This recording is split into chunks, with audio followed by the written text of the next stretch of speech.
Buonasera cari telespettatori, ben ritrovati con noi con la nostra trasmissione e anche ai nostri ospiti, ben arrivati, grazie di essere qui. Ve li presento subito, una puntata dedicata a parlare di problematiche di comprensione relative alla sanità ma anche in parte al sociale. Perché? Perché cercheranno i nostri ospiti di spiegarvi l'importanza e come sono attuate, cosa sono le famose case di comunità.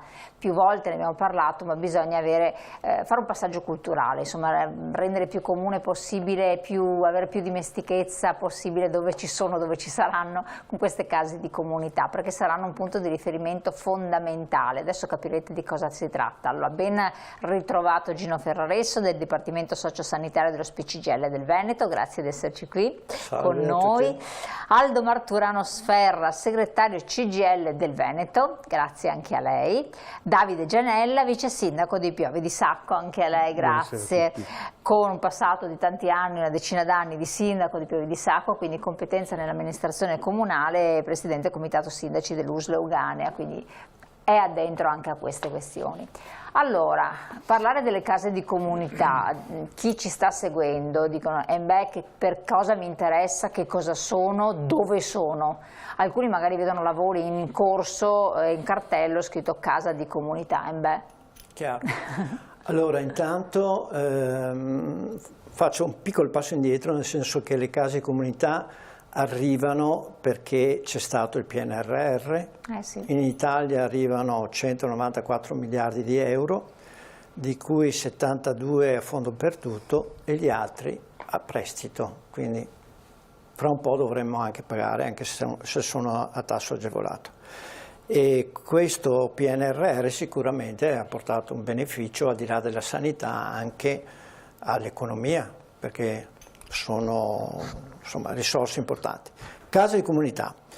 La casa di comunità fondamentalmente è un luogo di prossimità, cioè dovrebbe essere una struttura vicino alle persone. Esatto, dove le persone è riconoscibile, dove le persone vanno per trovare una risposta a tutti i bisogni sanitari e sociosanitari di tipo sanitario.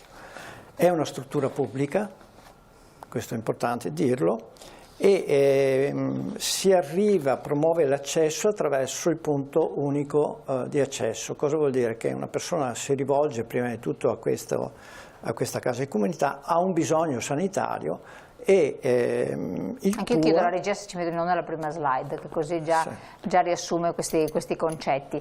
A questo punto unico di accesso non è una porta, un portale? È uno sportello, dove il cittadino ha il primo impatto con la casa di comunità, dove chiede informazioni, se non ce le ha già, insomma, dove orientarsi rispetto al bisogno di salute che ha. Quindi, che corrisponderebbe adesso a che cosa? C'è qualcosa di analogo? Ci sono degli sportelli per esempio negli ex distretti, per esempio, ma ci sono anche nei comuni alcuni servizi che fanno incontrare la domanda del sociale e del sanitario, quindi esistono da alcune parti insomma questi sportelli.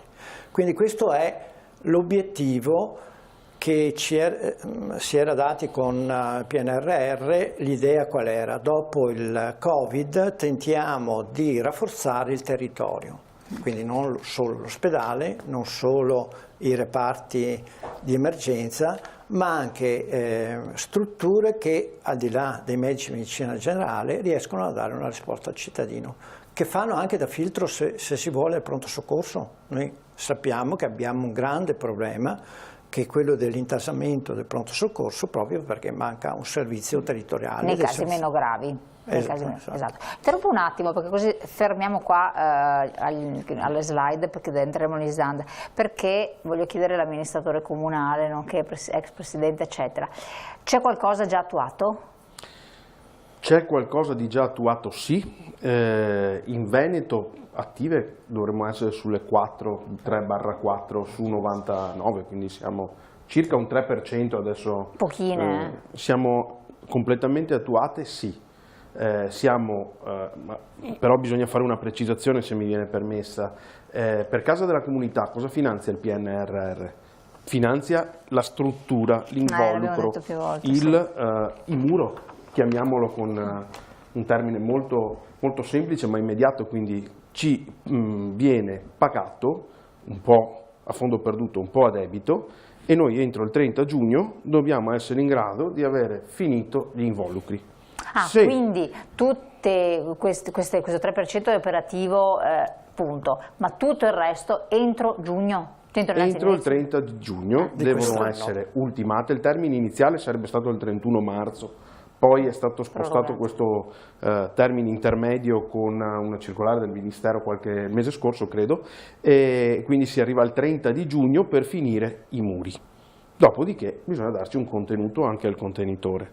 Quindi, per un amministratore comunale cosa vuol dire questo? E cosa ci mette il comune in questo primo step? Dopo entreremo via via nelle fasi successive con le spiegazioni. Allora, nel sociosanitario io ho imparato con tanti anni di esperienza e con tantissimi incontri con i cittadini che l'unica cosa che non si deve fare è improvvisarsi, che non si possono dare risposte emergenziali a problemi cronici e è stato detto prima in presentazione, le case di comunità nascono con il PNRR, arrivano questi fondi, questo montante molto alto di fondi, e allora si è rincorsi questa scadenza per programmare un servizio, cercare di programmare un servizio territoriale più prossimo possibile alle persone. Chiaramente una programmazione molto figlia della fretta, una programmazione che in alcuni casi non è territorialmente omogenea, perché tutti i cittadini devono avere la stessa possibilità di accedere al punto unico di accesso di cui si parlava prima in gergo tecnico, ossia al punto dove ricevono una risposta primaria ai loro bisogni, che sono i bisogni quelli di tutti i giorni. Non stiamo parlando del grande intervento al cuore, ma stiamo parlando di una regione che conta oggi circa 1.200.000 anziani, che ha un indice di vecchiaia del 210%, vuol dire 210 anziani over 65 contro 100 infra-14enni, quindi con dei bisogni chiaramente che vanno letti, con un saldo negativo demografico, e nell'osservatorio privilegiato dei comuni noi tutti i giorni, e sfido qualsiasi amministratore di qualsiasi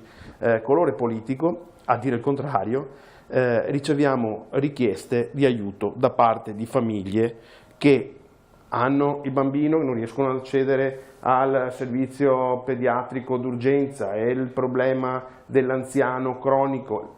Deve essere dimesso mio nonno, mio papà, con il femore rotto, classicissimo.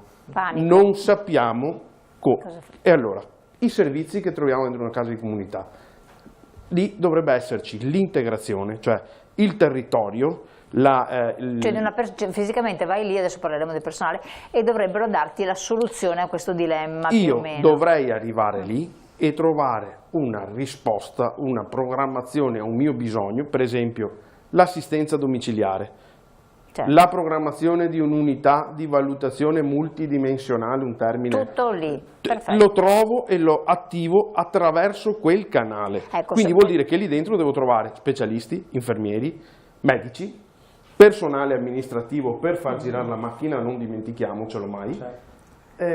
Io al 30 giugno al momento, e rispetto ad altre realtà, quella padovana devo dire che si distingue per una programmazione un po' più attenta già di quelli che erano i servizi attivati dentro i distretti.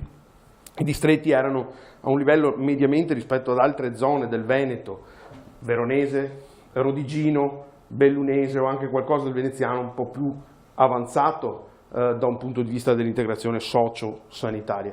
Però questa integrazione vuol dire che trova la domanda che arriva dal territorio, non potendo intasare l'ospedale, essendo l'ospedale dedicato all'acuto, esatto, non al cronico, ma capiamo che se ci sono delle fragilità comportano delle cronicità con cui ci sbattiamo tutti i giorni.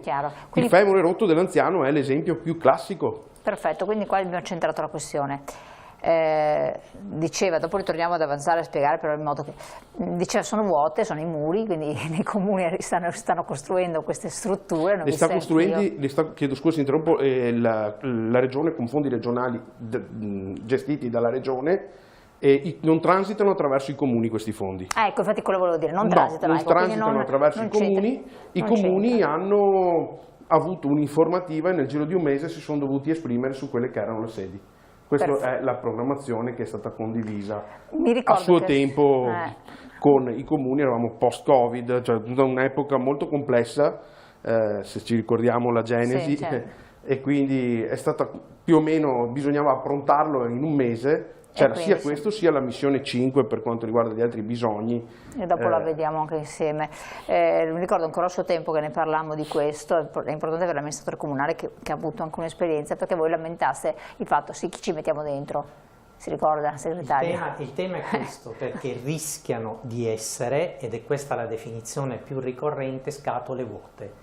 Nel senso che la finalità è assolutamente nobile, noi lo diciamo da sempre che la sanità parte dal territorio, non dimentichiamolo, queste sono risorse per 2/3 PNRR. Il PNRR interviene con la crisi del Covid per rimettere in piedi l'economia, dando le famose 6 missioni che sono diventate 7, che voleva dire soprattutto nel nostro caso, ricordiamo che siamo il paese europeo che riceve più risorse di tutti gli altri, riformarlo. Tra questo la salute. Salute sul territorio perché?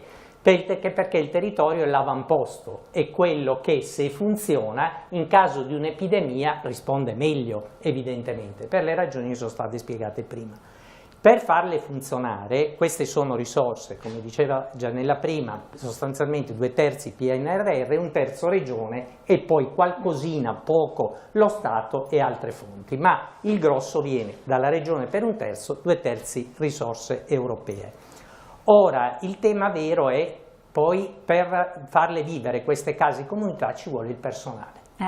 E siccome il nodo centrale, e con questo credo di aver detto tutto, nel senso che sicuramente spettatrici e spettatori capiranno, il fondamento, la colonna portante della casa di comunità è il medico di medicina generale, che deve operare all'interno della casa di comunità, si chiamano tecnicamente aggregazioni funzionali territoriali, cioè con altri medici, per garantire un servizio aperto praticamente 24 ore su 24, 7 giorni su 7. Quindi, per far capire a chi ci sta ascoltando, giusto o sbagliato, io penso che il medico quindi non lo trovo più nel suo ambulatorio, ma lo vado a trovare nella casa di comunità. Il mio medico, perché poi non esiste più il mio medico, perché vabbè, con tutto quello che è successo quasi pochi hanno il medico di riferimento, quello di famiglia.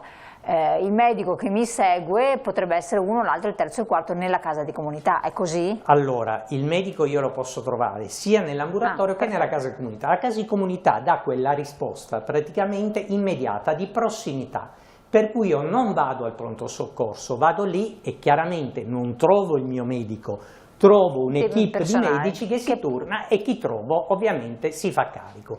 Loro sono come dire, la colonna portante del sistema.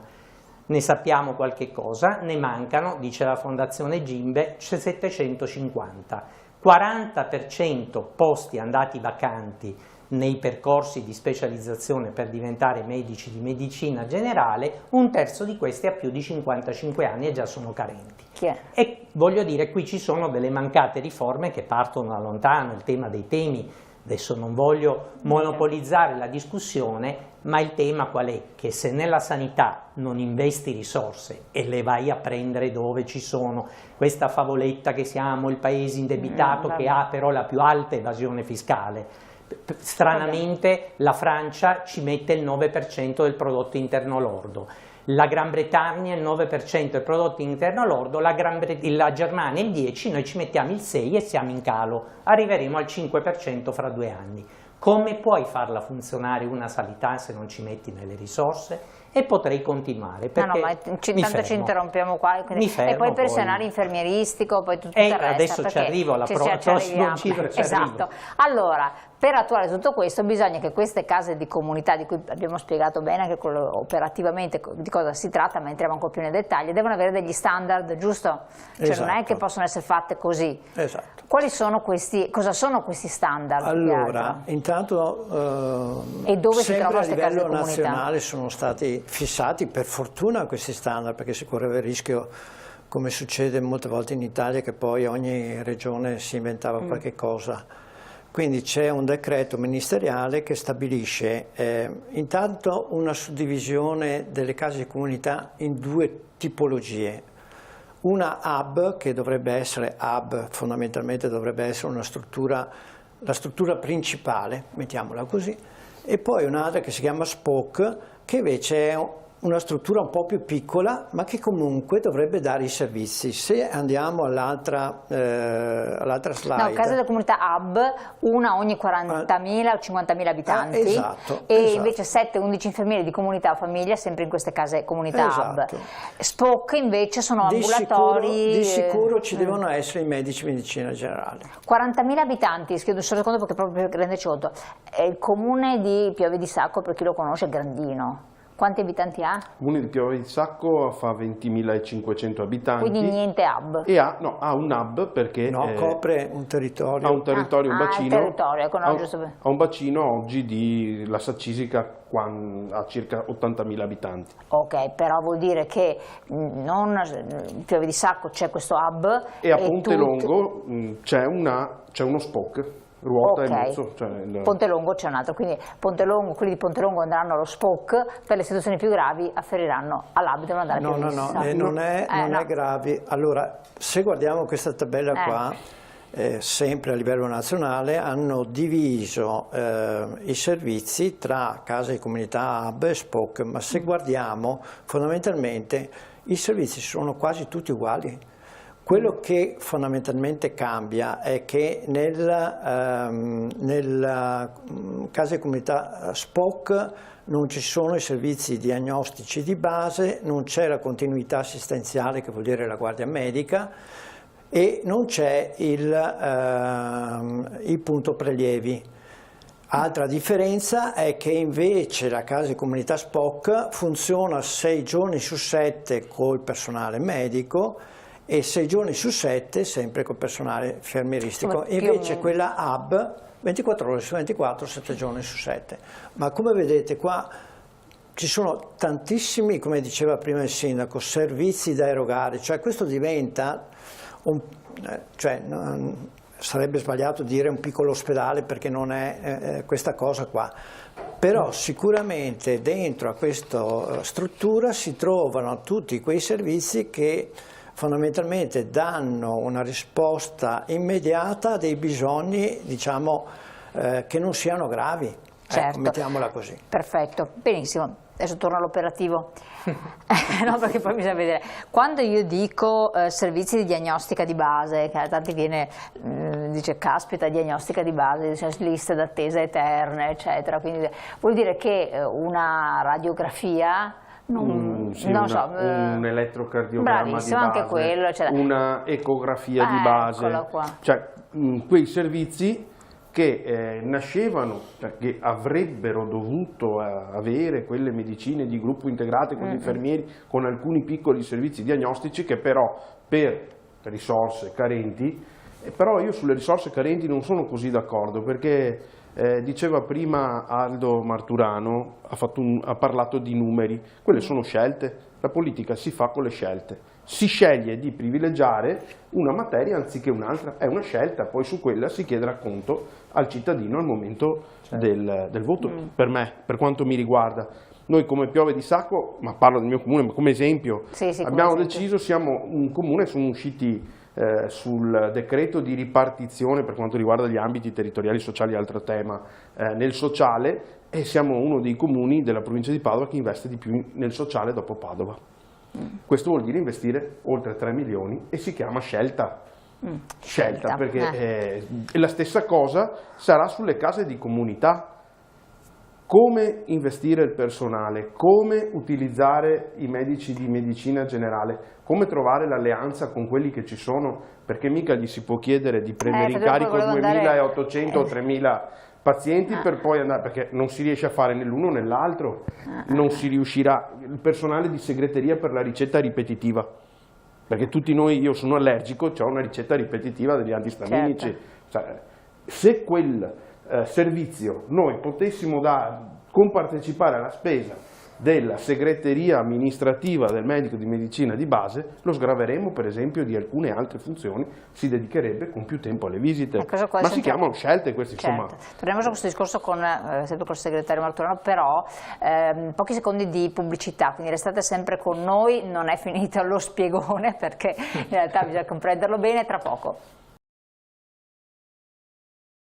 Rieccoci cari telespettatori, stiamo parlando di un tema molto importante, le case di comunità, va capito perché sarà la sanità neanche del futuro, tra poco, tra pochissimo, per cui bisogna capire che ruolo assolvono, dove si trovano, che cosa fanno, cosa dovrebbero fare, che finanziamenti ci sono, chi ci andrà a lavorare. Aldo Martorano diceva giustamente il sindaco, comunque l'amministratore comunale, che c'è il problema di medici di medicina generale, perché effettivamente se pochi ce ne sono, se ci sono migliaia e ci scrivono tanti telespettatori, io non ho un medico di medicina generale assegnato, dove li trovi per metterli e chi sarà disponibile, come sindacalmente strutturabile, inquadrabile un medico che sia uno, ben di più, che siano presenti nelle case di comunità? Allora, queste erano scelte che bisognava fare a suo tempo, perché chiaramente c'era un momento in cui, per esempio, i corsi di specializzazione ci si iscriveva in misura superiore rispetto a quelli che erano i posti. Non si sapeva benissimo che si sarebbe arrivati a questo punto di crisi. Oggi quella professione non è più appetibile, chiaramente, non è appetibile per carico di lavoro e anche perché nella specializzazione non invogli, in quanto è una specializzazione meno pagata rispetto ad altre. Il tema che però se mai l'affronti questa questione e non rilanci, è sempre la solita questione. È un tema, come diceva Gianella prima, è un tema di risorse e di scelte politiche che fai, ma queste scelte le devi fare, non le puoi improvvisare dalla sera alla mattina. Allora oggi dove le troviamo? Bisogna invertire il trend, bisogna rendere la professione appetibile, bisogna ma è domani perché è il 30 lo so, giugno. E dobbiamo fare i conti con quello che abbiamo e adesso quindi iniziare a investire per domani mattina. Il tema è questo, ma non abbiamo molta differenza con gli infermieri. Perché la regione dice che ne mancano 3.500, per noi i numeri sono anche più elevati. Abbiamo questo tema degli infermieri che non ce ne sono, non si iscrivono più al corso di scienze infermieristiche, come i medici di medicina generale il 40% di posti vacanti sono rimasti già in partenza per l'università. Eppure ci sarebbe bisogno, la professione è attrattiva, non è attrattiva, perché se continui a caricarli, a onerarli, a pagarli poco, è evidente che le scelte che fanno sono diverse. E se non si capisce questa, la mia preoccupazione qual è? Che sì, le case di comunità sono una risposta importante, ma non si fa una scelta che investa, che pianifichi, questo diventerà in qualche modo il canto del cigno, perché poi scivoleremo, e questo è il secondo aspetto, sempre più verso la privatizzazione della sanità. La spesa privata, ciò che le famiglie pagano oggi, cresce sempre di più. Siamo arrivati al 24%. Allora questi nodi non c'è più tempo, si deve fare una scelta. Ma chi si mette dentro allora? Cioè voi avete provato a parlare con i medici di medicina generale? Allora è chiaro che oggi in qualche modo devi fare un grande investimento, devi pagare di più il personale e devi assolutamente rendere attrattive le professioni nell'immediato, per partire con quello che hai e poi piano piano integrare e intensificare. Non hai molte alternative, perché se l'alternativa è che svuoto da una parte per riempire da questa, non è un grande risultato. E allora, segretario, andiamo alle risorse. Okay. Anche qui abbiamo uno schema che riassume le risorse. Molto sintetico per le case di comunità. Stiamo parlando di case di comunità hub in questo caso, 2 miliardi in Italia. Quelle più grandi in sostanza, perché le traduciamo. Esatto. 2 miliardi in Italia per realizzare 1038 case di comunità, nel Veneto 135 milioni che arrivano dai 2 miliardi, in più la Regione ci mette altri 119 milioni per finanziare quante case di comunità, sempre hub. La Regione ha cambiato i numeri fino adesso, siamo arrivati a 101, sono partite da 91 case e comunità finanziate da PNRR, poi man mano che sono andati avanti gli anni la Regione, ultima delibera l'anno scorso, ci sono da realizzare 101 case di comunità hub. Volevo specificare che le case di comunità SPOC, come abbiamo visto, quelle più piccole, più piccoline, che sono importanti però. Sì, perché per Pontelongo se no si troverebbe senza niente, giusto? Brava. Pontelongo, Maserà, per esempio nel Padovano, brava. Tre Baseleghe, insomma ci sono. Sono tantini, ecco. Le case di comunità SPOC non sono state individuate dalla Regione. Perché? Perché la Regione ha detto: cari direttori generali delle USL, siete voi che dovete individuare le case di comunità SPOC, che sarebbero importantissime per coprire di più il territorio, come nel caso del territorio del sindaco. In realtà, nei territori che io conosco, insomma, del Veneto, non si sta facendo questa operazione, per cui rischiamo che poi alla fine ci troveremo solo con le 101 case di comunità hub e non con quelle SPOC. Quindi l'invito è, come è stato fatto, penso, nel territorio del sindaco, del vice sindaco, bisogna chiedere ai direttori generali che sanino quelle difficoltà, perché quando è stata fatta la scelta delle case di comunità più grandi l'ha fatta la Regione. Certo, che sanino questa situazione per le più piccole. Subito, esatto. Un attimo, passa la parola. Su quelle più Vice piccole... Sindaco, allora, lei è stato anche Presidente peraltro nell'USL. Allora, le altre più piccole, come stimolare, poi tra l'altro lei viene dalla zona del Vicentino, giusto segretario, per cui ecco, nel Bellunese, Vicentino, come nel Rodigino, a farle? Chi lo fa? I sindaci che dopo si troveranno la giacchetta tirata da parte del cittadino, come già succede? Allora, anche qua una precisazione e poi rispondo, perché è stato detto sì, dobbiamo arrivare, ma se per caso non arriviamo al 30 giugno all'ultimazione dei lavori, che io darei quasi non è che non succede niente, dobbiamo restituire i soldi. Va in restituzione l'intero plafond che è assegnato per quell'opera. Addirittura, quindi... Il PNRR funziona che se non si raggiunge si chiama milestone, la scadenza, l'obiettivo che ci si è dati, si deve restituire.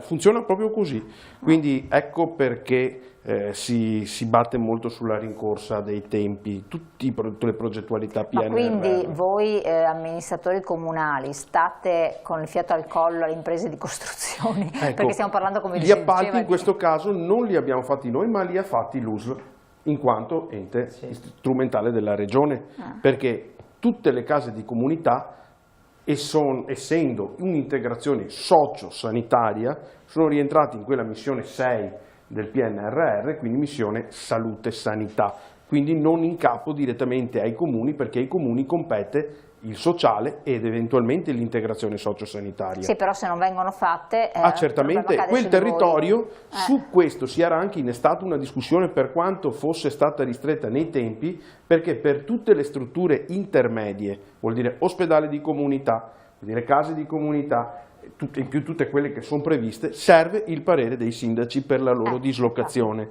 Ecco perché è stato fatto il passaggio, prevede il piano sociosanitario regionale, ma lo prevede per fortuna anche una legge nazionale, almeno insomma un parere seppur veloce e frettoloso. Quindi ci siete anche voi in mezzo? Sì, noi siamo in mezzo, però fra il cittadino che ha un bisogno e che noi dobbiamo rappresentare, ma non è un bisogno qualunque, è un diritto e lo dice la Costituzione e gli deve essere garantito con la migliore risposta possibile, che lui viva nel comune di 1000 anime, che lui viva in prossimità di una casa di comunità hub, e quella centrale.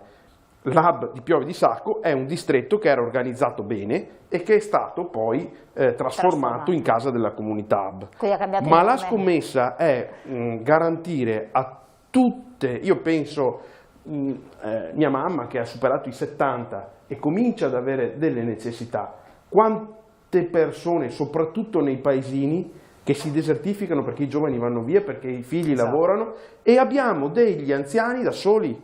Qual è la risposta in termini programmatori che si vuole dare? Se i medici di medicina generale sono carenti, abbiamo le zone carenti soprattutto laddove i medici non scelgono, perché la zona è poco appetibile, perché chiaramente sono liberi professionisti con una convenzione pubblica, i medici di medicina generale non sono dipendenti dell'USL. Ecco, e a quei signori lì, il sindaco si batterà per i diritti di quella persona più che i bisogni, ma dovranno trovare una risposta. Ecco, ma nelle case di comunità, quindi in queste strutture sociosanitarie, di organizzazione, sì, di risoluzione di tanti problemi, eccetera, quelle grandi, vabbè, ma quelle più piccole, è competenza dell'USL, diceva il segretario. Sì. E voi allora andrete dalle USL, le fai, le decidi dove devono essere fatte, e anche questa è una scadenza nell'essere strutturate? Saranno qualcosa, un luogo fisico oppure no? Credo che l'azione politica oggi, azione politica condivisa di territorio, si parla di ospedali di comunità energetiche, la parola comunità è ormai anche i sindaci rappresentano la loro comunità, e su questo dovranno fare un fronte comune. Spesso in un paese che è costantemente occupato in una campagna elettorale permanente diventa difficile. Tuttavia io credo che sia, ma non basti neanche lamentare, bisogna attuare, perché per quanto poco e per quanto di loro competenza anche i comuni devono cominciare a investire nel sociale, cominciandolo a mettere ai primi posti. Qual è il problema? Che le risorse messe nel sociale non rendono, da un punto di vista di ritorno immediato, su un ritorno a lungo termine, come altri temi. Certo. Oppure c'è sempre l'emergenza costante, certo, perché chiaramente il comune è proprio l'avanguardia nel territorio, è quello che rappresenta proprio in primissima istanza, lo dice sempre anche il Presidente della Repubblica, il cittadino. Troppo rigetto l'ho portato un attimo là, più che altro perché lei lei vive un territorio del Vicentino, come ci seguono da tutta la regione e oltre. Lei vede che là si sta facendo qualcosa? Allora, se parliamo delle case comunità, c'è un'esperienza che riguarda i medici di medicina generale, che si chiama medicina dei gruppi integrate. Nel Vicentino è uno dei territori dove ci sono più medicine di gruppo integrate. Cosa fanno? Ma siccome c'è il 30 giugno che devono essere fatte queste case, stanno facendo case? Allora, o le commutano, cambia nome? No, allora diciamo che per esempio nel Vicentino alcune medicine di gruppo integrate sono situate fisicamente in una struttura, in un edificio, fondamentalmente sono diventate case di comunità. Per esempio, come è successo? Faccio l'esempio, Thiene e Schio le chiamavano prima case della salute, e fondamentalmente sono state trasformate in case di comunità dove ci sono i servizi che abbiamo detto prima, quindi, e stanno funzionando. Però ci sono altre medicine di gruppo che non rientrano in quei famosi 101 individuate, che corrono il rischio di essere spostate, che sarebbero fondamentalmente case di comunità SPOC, corrono il rischio di essere spostate. Faccio l'esempio, a Zugliano c'è una medicina di gruppo integrata che funziona benissimo, si rischia che quei medici là vengano messi nella casa di comunità di Thiene, facendo un danno al territorio a quel punto là, perché chiude una struttura che funziona, perché questo interessa al cittadino, che potrebbe essere una casa di comunità SPOC. Sindacato quindi? Sì, perché voglio dire, rispondo meglio alla domanda che mi era stata posta prima. Esattamente quello che diceva adesso Gino Ferraresso è così. Per far vivere queste case di comunità, la grande preoccupazione qual è? Che dati i numeri che abbiamo oggi, il personale viene spostato da un'altra parte, creando una carenza di servizio alle case di comunità. Ma io avrò una carenza dove oggi con molta fatica i servizi vivono. Leggevo qualche giorno fa un articolo che spiegava che per esempio negli ospedali il giro visita non è diminuito, si fanno gli stessi giro visita di prima, è diminuito il tempo della visita. Quindi questo va a incidere sulla qualità, perché se siamo quelli e abbiamo un carico di lavoro, io con il tempo a disposizione devo fare quello che posso. Quindi il tema qual è? Che appunto si sposta personale da una parte all'altra. La seconda, che è una preoccupazione maggiore, che l'abbiamo vista nei pronto soccorso quindi non mi sto inventando nulla, e che alla fine, siccome non ce la si fa perché non si programma, non si investono risorse, mi affido al privato. Fatalità, il privato ad un certo punto sbuca, i famosi medici gettonisti. Io infatti sul tema dei medici, sugli infermieri sì, sui medici che siano complessivamente carenti come numero ho qualche dubbio. Secondo me lì la situazione sarebbe anche migliore, tant'è vero che si continua a insistere sul numero chiuso perché se no ne avremmo troppi fra qualche anno. Il vero tema qual è? È appunto quello che dicevo prima. Ma per esempio se la professione di infermiere è una professione che è diventata carente perché non è attrattiva, perché i giovani vanno via e perché siamo davanti a una crisi demografica senza precedenti, chi farà l'infermiere fra qualche anno? Possibile che non ci si pone il problema, sto per dire una cosa scomodissima, noi su questo pianeta siamo tanti, non siamo pochi. No, ma vengono già importati per le case Perfetto, di riposo. Io non credo che tutti i migranti siano carne da macello da sfruttare solo per manovalanza e caporalato. Quindi il tema dell'accoglienza, dell'integrazione, della formazione, dell'investire in queste figure, o lo prevedi oggi perché non si fanno più figli, perché si è deciso a fronte della carenza di servizi, del lavoro precario, tutto si tiene nella catena che non si fanno più figli. Anche da domani mattina arrivassero tutte le risposte di questo mondo, prima di ricominciare ad avere un incremento demografico, passano 20-25 anni. Io lo devo risolvere oggi il problema. Tutto questo è assenza di pianificazione e risorse che non si vogliono spendere, perché siamo appunto alle politiche, come dire, di stabilità, all'austerity galoppante, non abbiamo le risorse, abbiamo un debito elevato e, ripeto, non si prendono dove si devono andare a prendere. Ha ragione Gianella, su questo è una scelta, una scelta.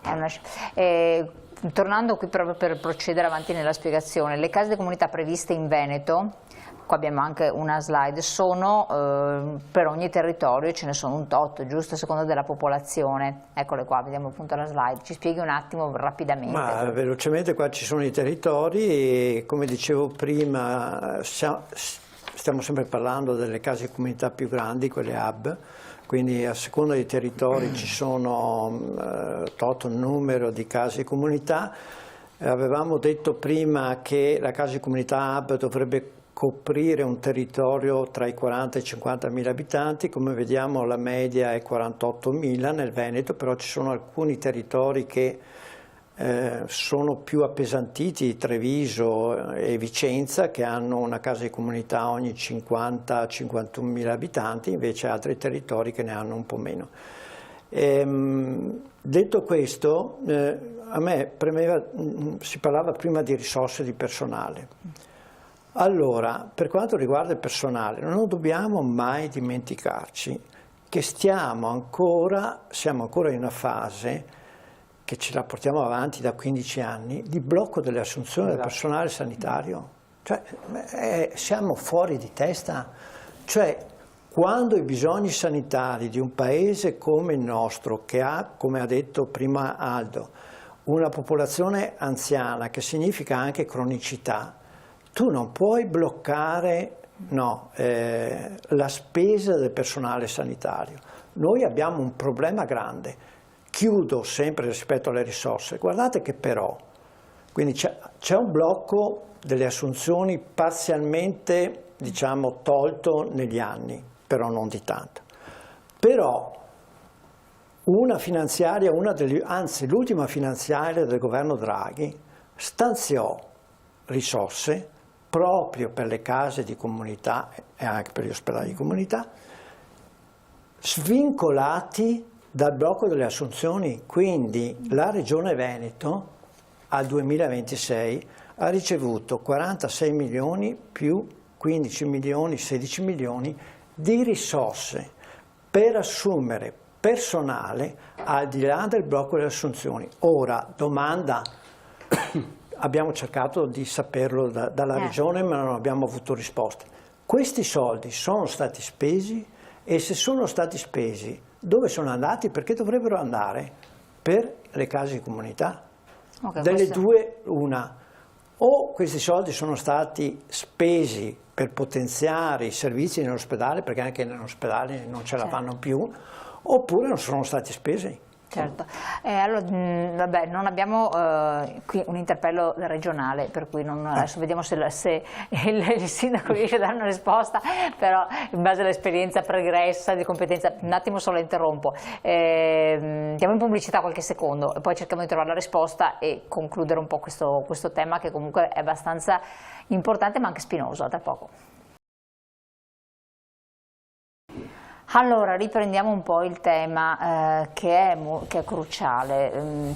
Diceva Aldo Marturano, diceva Gino Ferraresso dello SPI che sono stati stanziati dei soldi per assumere del personale. In sintesi, a lei risulta qualcosa come amministratore pubblico con la competenza che ha avuto anche in passato? Su queste risorse specifiche non sono in grado di rispondere, anche se mi auguro che siano stati spesi, perché quello che non viene speso nel corso dell'anno da una pubblica amministrazione vale per un comune, ma vale anche per la regione, chiaramente, per la provincia.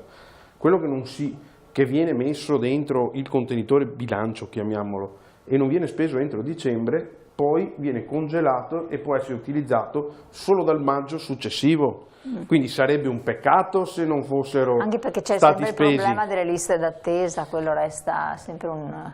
Anche quel tema lì si inanella con il tema delle case di comunità. Sì, infatti. Perché?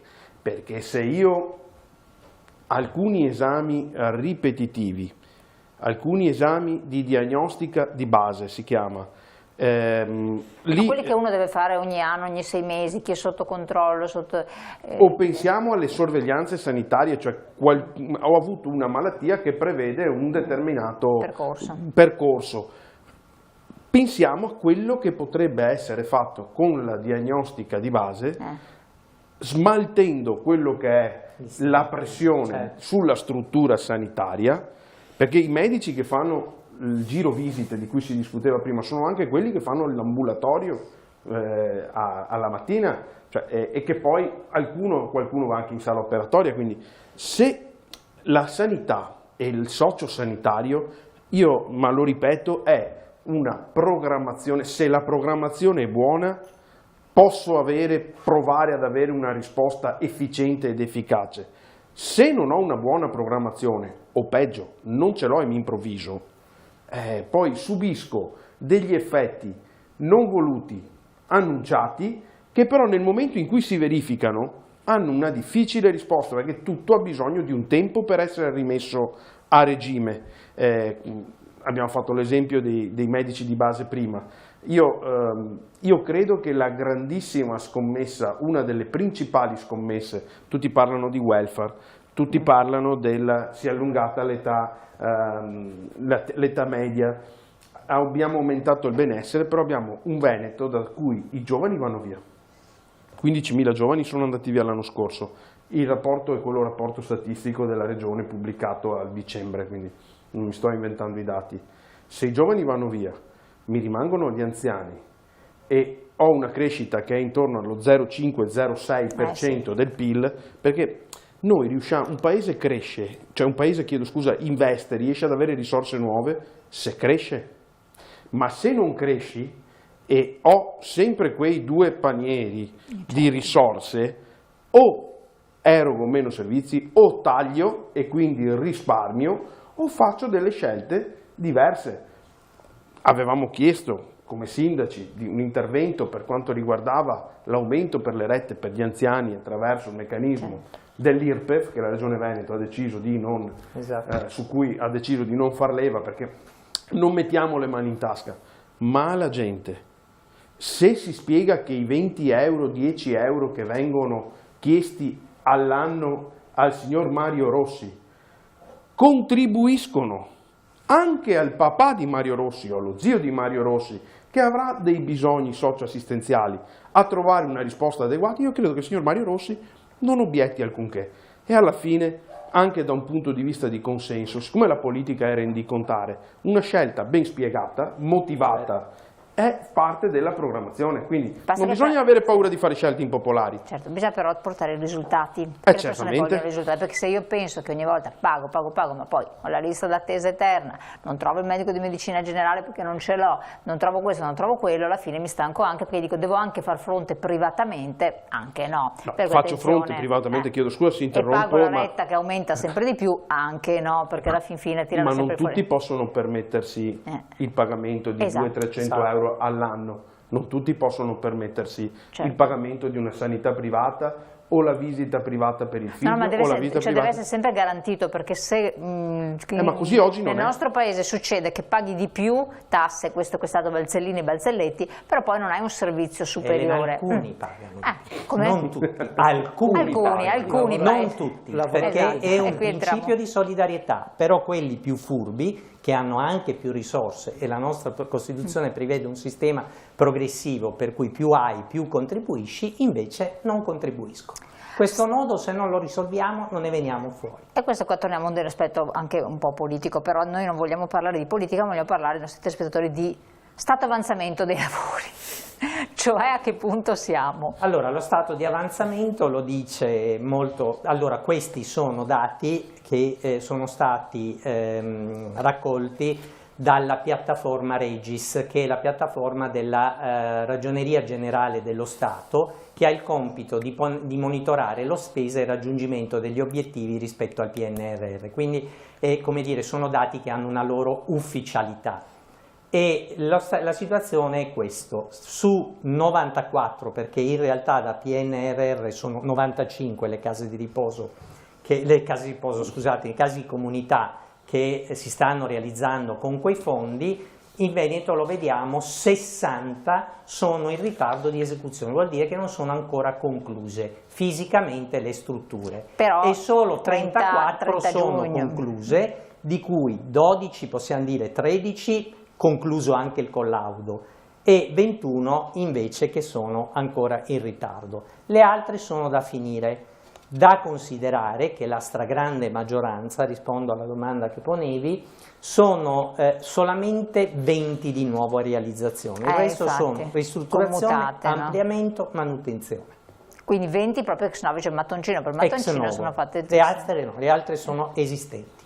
Quindi vuol dire che chi ci ascolta in molti casi troverà dove già esiste una struttura che si chiamerà casa di comunità, che però assolve a tutte queste funzioni.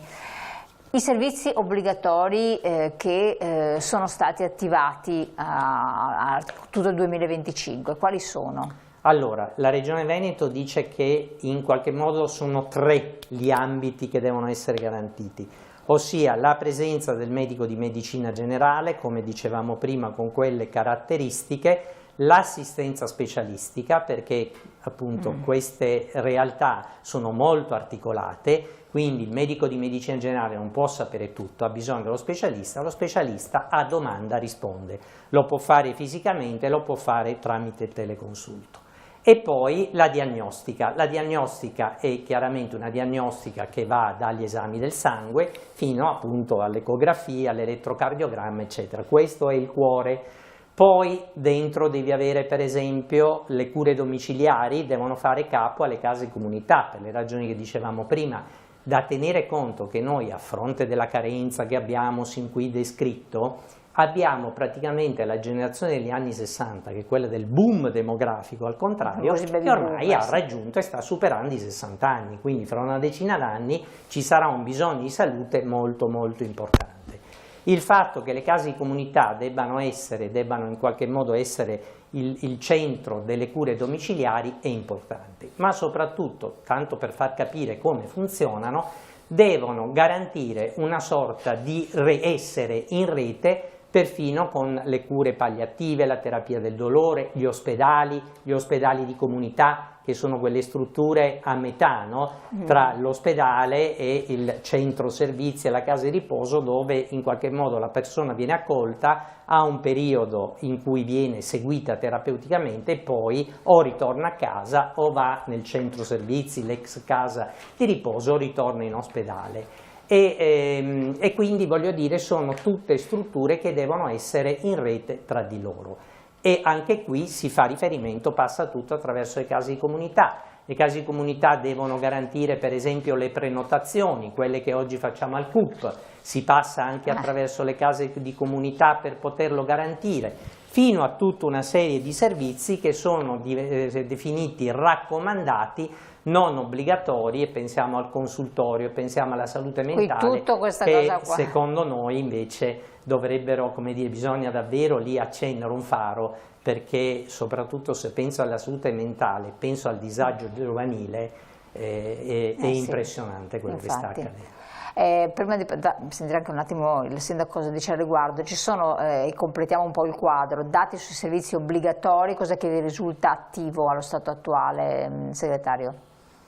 E come strutture lì vedo 4, in realtà Agenas che cos'è? Un'agenzia pubblica che in qualche modo fa da raccordo tra le regioni e il Ministero della Salute. L'ultimo rapporto al 31/12/25 parla di 3 strutture, qui sono 4, che garantiscono tutto ciò che una casa di comunità deve garantire. Quindi il resto invece parzialmente o nulla, mettiamola così, bisognerebbe andare in dettaglio, ma... Quindi Valdagno, Sandrigo, Gino Ferraresso? Diciamo che una parte diciamo commutata. Che i territori che stanno rispettando più gli standard previsti a livello nazionale fondamentalmente è un po' il veneziano e molto il vicentino. Ah, quindi Vicentino siete messi bene? Diciamo che questi sono i dati di Agenas. Quello che è preoccupante è che questi sono dati, stiamo sempre parlando di casi comunità hub, quindi le 101, e quindi vuol dire che siamo... Allora, se siamo in ritardo nella realizzazione dei lavori, siamo ancora più in ritardo per quanto riguarda metterci dentro i servizi. E torniamo a questo discorso. Il dato, se mi posso permettere, è il trevigiano, quello più in crisi di tutti, quello più indietro.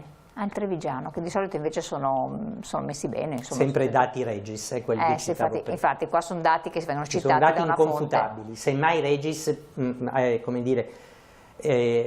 ha un ritardo rispetto poi a come stanno le cose realmente, perché sono dati che vengono registrati sulla base delle comunicazioni, però sono i dati ufficiali della Ragioneria Generale dello Stato. Treviso è quella più indietro di tutti.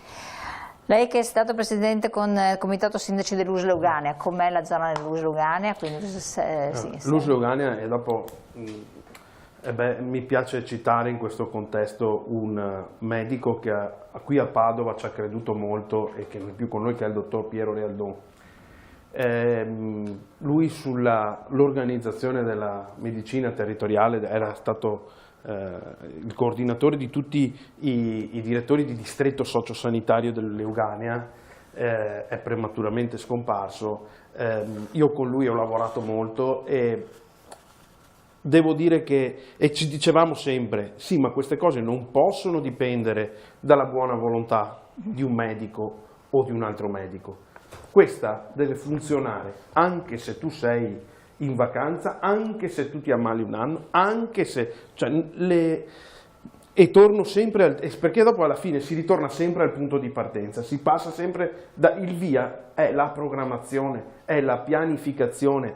Da un punto di vista della SEI, in alcuni distretti sono organizzati molto bene, c'è un ritardo nel Regis perché si carica tutto in piattaforma come fosse un mutuo di una prima casa, punto per punto, virgola per virgola, e dopo viene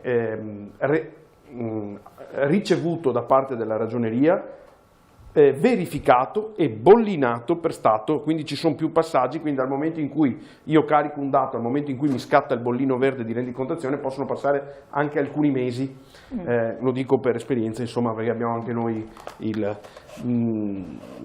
nel Padovano alcuni distretti sono organizzati bene, ma ripeto, non possono basarsi sulla buona volontà delle persone. Qui serve un tavolo che veda conferenza permanente della sanità, ci sono già gli strumenti, facciamoli lavorare, utilizziamoli con le parti sociali, sindaci e regioni, perché oltre allo stato dell'arte è importante mettere in atto almeno 1 o 2 manovre che ci consentano di affrontare la fase transitoria. sia come amministratori ma soprattutto come cittadini. Certo, quindi da un lato bisogna mettere i sindaci che coordinati nell'ambito anche con la regione stessa, le USL, nell'ambito delle USL, per poter dar vita ad attuare tutto questo che è stato organizzato. Più facile lei reputa la commutazione di strutture già esistenti, di cui abbiamo parlato, ci sono sul territorio, ci sono da voi, che non mettere, chiudere definitivamente, insomma, dire sono pronte queste strutture nuove, riempiamole con qualche cosa?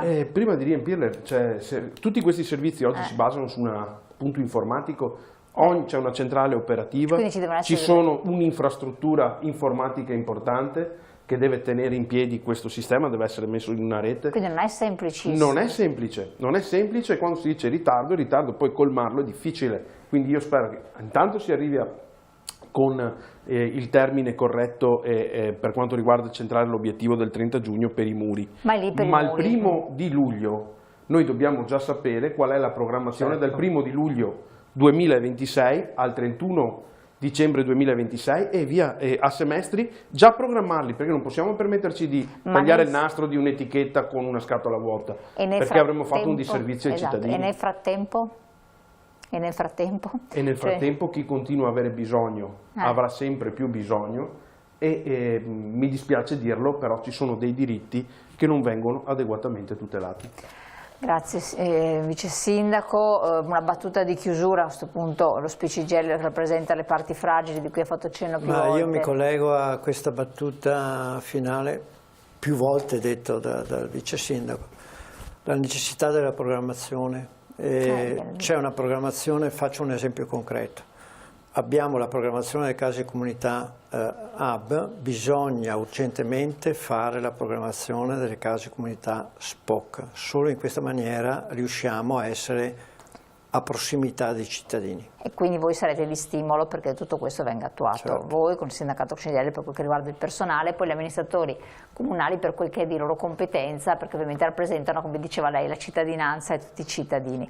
Io vi ringrazio, ringraziamo per questo approfondimento CGIL del Veneto, grazie anche ad Aldo Marturano della CGIL, grazie Vice Sindaco di essere stato qui con noi, di averci dedicato il suo prezioso tempo che sappiamo non è mai sufficiente ma è abbastanza. Grazie a voi cari telespettatori di averci seguito, poi rivedete la puntata su YouTube e naturalmente sul web. Buon proseguimento.